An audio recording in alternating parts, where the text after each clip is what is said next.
Moyenne quitte le pays pour aller combattre en Syrie. C'est 3 fois moins qu'il y a 2 ans, mais le problème n'en reste pas moins préoccupant, d'autant que de nombreux djihadistes sont rentrés en Belgique. Comment faire face à cette radicalisation? Le gouvernement fédéral a présenté son plan hier, plan qui prévoit l'engagement de magistrats, mais surtout de policiers pour les communes les plus sensibles. Est-ce que ce sera suffisant et surtout, quelles seront leurs missions? Nous sommes allés chercher des réponses sur le terrain. Le reportage de Stéphanie Lepage. Selon les derniers chiffres de l'OCAM, 269 Belges sont aujourd'hui en Syrie et en Irak. 80 d'entre eux seraient décédés. Et le va-et-vient continue. 117 personnes sont aujourd'hui revenues en Belgique, les retournisent. D'autres 127 continuent de soutenir les départs. On recense en ce moment 221 candidats potentiels au djihad. Un phénomène que le gouvernement fédéral souhaite aujourd'hui endiguer. Le plan Canal, présenté par Jan Jambon, prévoit tout d'abord de renforcer les effectifs policiers, plus 485 agents, à Vilvoorde et dans 7 communes bruxelloises, dont Molenbeek. Des renforts policiers, c'est toujours une bonne chose, puisque à Molenbeek, nous manquons de policiers depuis très longtemps. Mais ce qui se passe, c'est que dans ce plan, on donne aussi des missions supplémentaires à la police. Donc, est-ce que la police locale va pouvoir mener à bien ces missions supplémentaires avec simplement ce renfort-là, et avec le risque aussi qu'on a un glissement de responsabilité et de compétences de la police fédérale vers la police locale? Je trouve que ça reste encore à préciser. La commune de Saint-Josse est également concernée par le plan. Son bourgmestre regrette qu'il ne s'agisse pas d'un plan national. Aujourd'hui, à Saint-Josse, à Schaerbeek, à Saint-Gilles, à la ville de Bruxelles, à Anderlecht, nous n'avons rien de plus. Et je pense aussi à Verviers, je pense aussi à Charleroi, à Liège. Est-ce qu'eux ne vont pas recevoir aussi des moyens qui sont aujourd'hui devenus urgents? Le plan Canal prévoit également l'élargissement du cadre judiciaire, plus 122 personnes dont 20 magistrats. Pour le parquet de Bruxelles, difficile d'évaluer si le renfort qui leur échoit suffira. Nous allons donner plus attention à tous les faits qui sont liés au radicalisme, les phénomènes de trafic d'armes, de stupéfiants et des faux documents d'identité. Ça veut dire plus de travail? Ça veut dire plus de travail, plus d'enquêtes, plus de poursuites, mais aussi plus de magistrats. Donc nous espérons que nous pouvons réaliser les objectifs du plan Canal. Le plan ne prévoit par contre rien en matière de prévention. Pour cette militante associative, il faudrait davantage miser sur le développement des jeunes plutôt que sur la répression.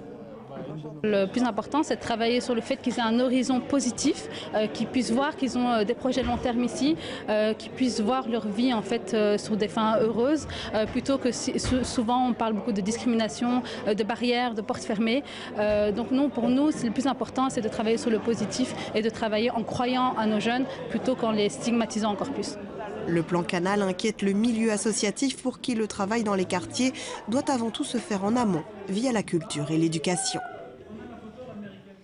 Et sachez que le plan antiradicalisme du gouvernement sera encore au menu des décodeurs demain matin. Parmi les invités, le ministre de la Justice, Koen Geens. C'est à suivre dès 11h15 sur la Une. Plusieurs milliers de personnes ont manifesté aujourd'hui en Europe à l'appel du mouvement islamophobe Pegida. Les forces de l'ordre étaient d'ailleurs déployées en nombre pour encadrer ces actions qui ont parfois dérapé. C'est le cas à Calais, dans le nord de la France. Les images sont commentées par Jean-François Nollet. Le ministère de l'Intérieur français avait interdit la manifestation, mais à Calais, le mouvement Pegida avait quand même appelé au rassemblement. La présence importante à Calais de migrants en fait un lieu sensible. On ne doit pas laisser Calais mourir. Calais fait partie de la France. Calais est la France est Calais. Jusqu'à preuve du contraire, c'est une injustice qu'on subit. Les forces de l'ordre étaient présentes pour contenir la manifestation, à la tête de laquelle figurait un ancien général de la Légion étrangère. Dans une France, une grande France, la France éternelle qui a été le phare du monde, c'est proprement un déclin, la décadence. Et je regrette que vous ayez reçu ces ordres. Comme une vingtaine d'autres manifestants, il finira arrêté par les forces de l'ordre. En Allemagne, à Dresde, lieu d'origine du mouvement Pegida, plusieurs milliers de manifestants se sont rassemblés sur les bords de l'Elbe pour protester contre ce qu'ils appellent l'immigration de masse et l'islamisation de l'Europe. Pegida avait appelé à manifester dans une dizaine de villes d'Europe, comme ici en Tchéquie, mais aussi en Estonie ou encore à Varsovie, en Pologne. On nous dit que ces groupes de migrants que la Pologne doit prendre sont des réfugiés. Nous disons fermement que non, ce sont des envahisseurs. L'Europe est envahie par des groupes de gens organisés qui veulent dominer notre continent. Manifestation de Pegida aussi à Amsterdam, mais ici comme dans d'autres villes, des contre-manifestants qui soutiennent les migrants se sont également rassemblés. Un puissant séisme a secoué l'île de Taïwan tôt ce matin, provoquant notamment l'effondrement d'un bloc d'immeubles. Les secours se sont activés toute la journée et ont pu dégager 240 survivants des décombres, mais 14 personnes au moins sont décédées. Frédéric Gersdorf. Il sera resté coincé plus de 20 heures dans les décombres. Cet enfant est sauvé par les secouristes. La nuit tombée à Taïwan à la lumière des projecteurs, la recherche d'éventuels survivants continue. Nous avons 4 équipes de secours. Nous utilisons des détecteurs de chaleur et des machines pour pénétrer dans les décombres. Je suis venu voir comment évoluait la situation et donner des produits de première nécessité aux victimes. Moi-même, j'ai été réveillé cette nuit par le tremblement de terre. Il était près de 4 heures du matin la nuit dernière lorsque la terre tremble à Taïwan. Notre collègue Cédric Amier se trouve alors dans un hôtel à proximité de l'épicentre. J'ai d'abord été frappé par le bruit, un bruit de casserole qu'on entrechoque, de ferraille. Et puis après, je me suis rendu compte surtout que ça bougeait autour de moi et que j'aurais pas su me mettre debout. Sous la puissance des secousses d'une magnitude de 6,4, cet immeuble de 16 étages s'effondre. Très vite, les secours interviennent. Les premiers blessés sont évacués. Le mur s'est effondré, beaucoup de choses sont tombées et mon lit s'est retourné. Mon appartement est complètement en ruine. Des habitants fabriqueront une corde avec des vêtements pour sortir des décombres. Au total, plus de 240 personnes ont été sauvées. Ce soir, le bilan fait état d'une dizaine de morts et au moins 150 disparus. Impossible à cette heure de déterminer si les défauts de construction peuvent expliquer l'effondrement du bloc d'immeubles. Dans le reste de la ville de Tainan, les bâtiments construits aux normes antisismiques ont bien encaissé le séisme. Les Taïwanais nous ont dit, nous on a l'habitude, on en a un par mois, mais ils ont tous dit que celui-là était très fort, vraiment particulièrement important. En 1999, cette ville au sud de l'île de Taïwan a connu un tremblement de terre causant la mort de 2400 personnes.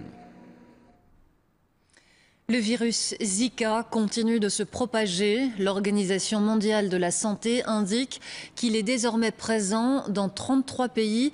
Et vous allez le voir sur cette carte, c'est surtout l'Amérique du Sud qui est touchée, le Brésil et la Colombie tout particulièrement. Hier, 3 décès ont été signalés sur place. C'est la première fois que les autorités attribuent des morts au virus. Les victimes avaient toutes contracté le syndrome de Guillain-Barré, une maladie neurologique. Nora Khalifi. Quelle maladie faut-il craindre en cas d'infection au virus Zika?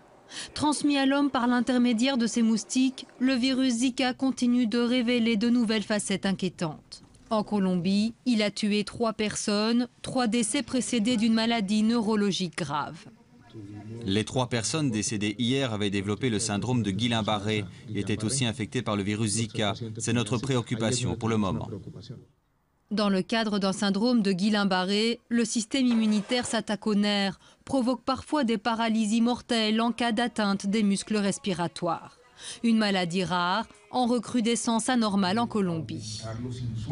Pour le syndrome de Guillain-Barré, nous avons réalisé des projections et nous nous attendons à 1000 cas cette année dans notre pays. Dans les régions infestées, des opérations de fumigation sont en cours. Facilement repérables grâce à leur uniforme rose, des bénévoles participent aussi à des campagnes de sensibilisation. Distribution de sprays répulsifs pour les femmes enceintes, mais aussi de préservatifs, même si en Colombie, l'avortement est autorisé en cas de malformation du fœtus. La vérité, c'est que je n'ai jamais utilisé de spray répulsif avant. Je faisais juste attention de ne pas me faire piquer par des moustiques ou d'autres insectes. Je fais très attention et heureusement, mon bébé va bien.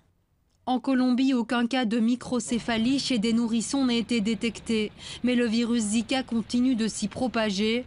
Deuxième pays le plus touché, la Colombie estime à 100 000 le nombre de patients infectés par Zika et s'attend à en traiter 6 fois plus en 2016.